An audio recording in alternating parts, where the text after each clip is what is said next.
Welcome, homies and homettes, and welcome to another video of the Kevin Strong Show.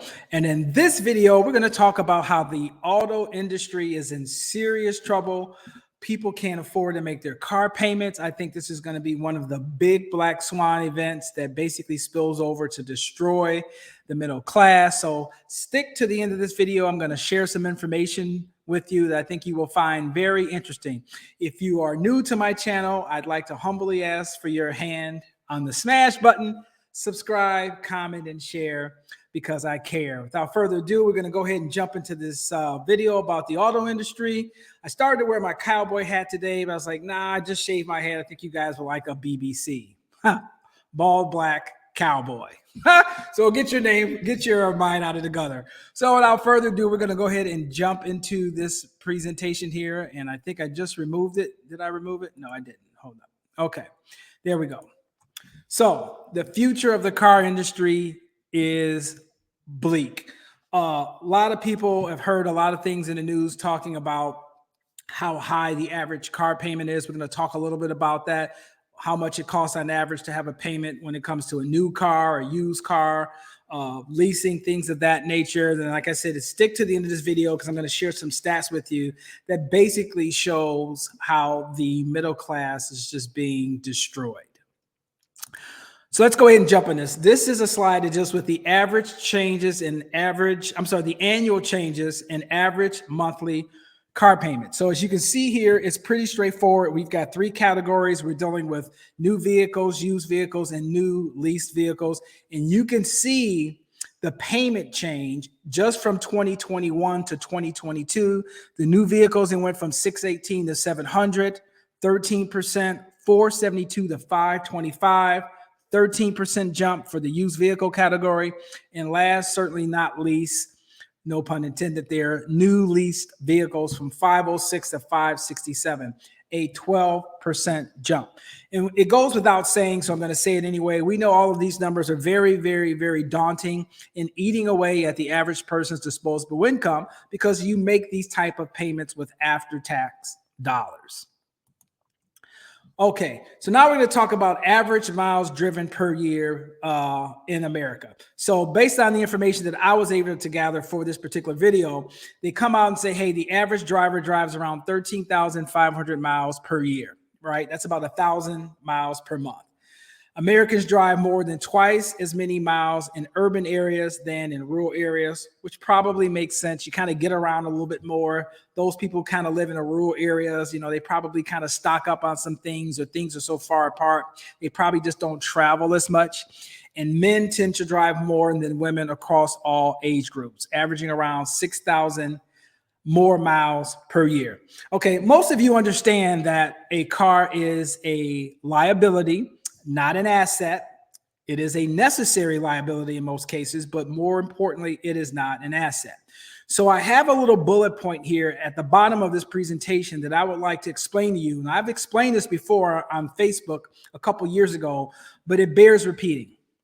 You spend less than 3 days per month in your car. So how do I come up with that stat? This is just my humble opinion to further drive home the point that you need to minimize your purchase price when it comes to purchasing a liability like a car payment, because you really don't use it that often. So the way I came up with this statement that you only use your car 3 days out of the month, let's stipulate on average that, you're in your car 2 hours a day. Okay. And 2 times 30 days in a month is 60 hours. And there's 24 hours in a day. It takes 72 hours to make up 3 days. So a new car payment is around $700. You're losing money as soon as you drive off the showroom floor with that bad boy. You've got maintenance, you've got gas, you've got insurance, all of these other factors that you need to pay in order to keep that car going. And you use it less than 3 days out of the month. More importantly, if you set aside your mortgage payment or your rent payment, that's probably the second biggest expense. maybe third, depending upon how big your household is. Food has gotten so expensive. So if you've got 4 or 5 people in your household, you can easily be spending $800 to $1,000 on a food bill. So I'll defer and say, hey, we'll say rent or mortgage is first. Your food expense, your monthly food bill is second. And then coming in at a blistering third is a 5, 6, 7, or in some case, $800 car payment that you really only use 3 days out of the month. And you're losing value on that every mile that you drive. It is a maintenance problem waiting to happen. So proceed with caution. Typically, the rate of depreciation slows with age. So 2 stats that I want to share with you guys here, the 1-year stat and the 3-year stat. You can see here a new car loses value as soon as you drive off the forefront, which I just previously indicated to you guys. And by the end of the first year, guys, you've lost almost 40% of the value of something that you only use, once again, 3 to 4 days out of a calendar month. Just let that sink in for a second.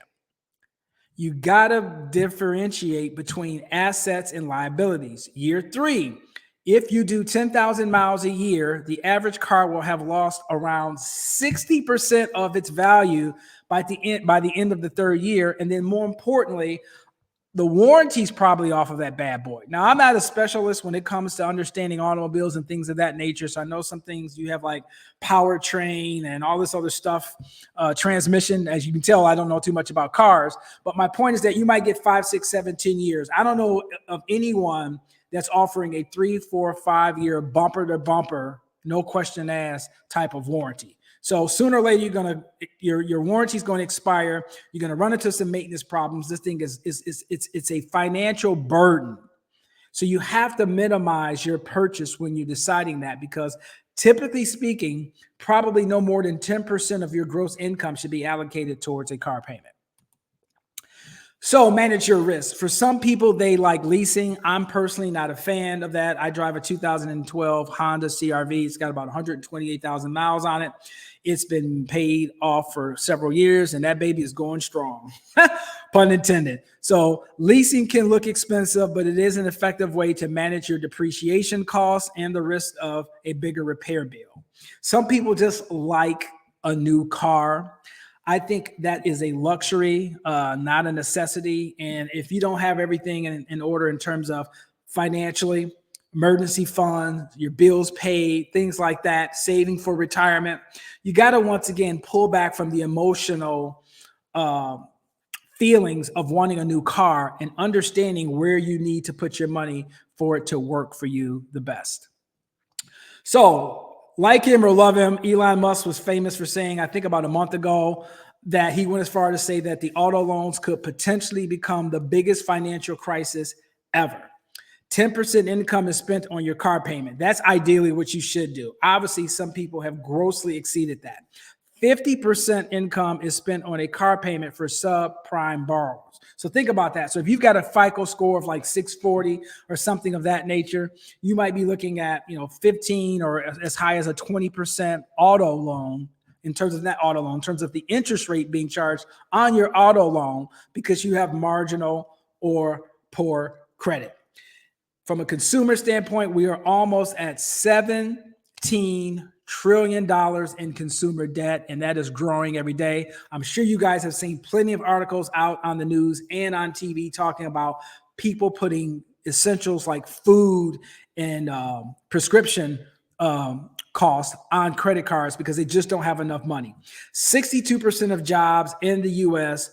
don't pay enough to support a middle-class lifestyle after the cost of living. So think about that. The middle class is under attack. It has been for quite some time. I tell people all the time, if you notice, people who follow me on Facebook and follow me on YouTube, I don't make political statements. You turn off the left and you turn off the right, and everything will be all right. If you're one of those guys that says, my President Trump, my President Biden, whatever, hey, you do you. I've said this ad nauseum. Whatever problems that you're confronting with, the answer and the solution is in the mirror. If you think that person on 1600 Pennsylvania Avenue in a Resolute desk is going to reach out through some type of policy and provide financial security for yourself and your family, you are high. You are super high. That is ASA 9, that's ASA 10, ASA 11, ASA 12. If you're one of these folks that get fixated on politics instead of focusing on what you need, missing the big picture. So finally, let's do some summary points here. The auto industry, in my humble opinion, is imploding, and this will cause massive financial issues. Once a car payment isn't made, what's typically next? The mortgage payment, right? And as a result of that, typically a missed car payment leads to higher unemployment because most people need an automobile to commute to and from their job in order to basically make a living. So once that's robbed from you, that's probably the canary in the coal mine, so to speak. That probably is the beginning of the end in terms of somebody financially becoming insolvent. Auto loan defaults will hurt the banks and force them to tighten lending standards. Yes, this is happening. It's happening right now. Repo people, that is a big, big booming business right now. And stop falling in love with liabilities and fall in love with assets. So wanted to do a quick video talking about that. Please consider that stat that I said that on average, you're only spending 3 to 4 days out of the month, but yet and still people get so enamored with automobiles and just the psychology behind that. You could spend a whole video on that, right? We make a purchase based on the outside, the exterior look of the car. Well, hell, you spend 99.9% of your time in the inside of the car. You just can't make this stuff up. So if you're in a position where you can enjoy luxury, you can enjoy a nice vehicle, so be it. But make sure those mandatory boxes are checked, right? You're not having a bunch of credit card debt that's charging you some high interest rates. You've got an emergency fund, and you and your significant other clearly have a path towards financial security. So I'm going to end this video with my famous slogan, keep your credit score up and your debt down. This was the Kevin Strong Show, and I'll see you guys in the next video.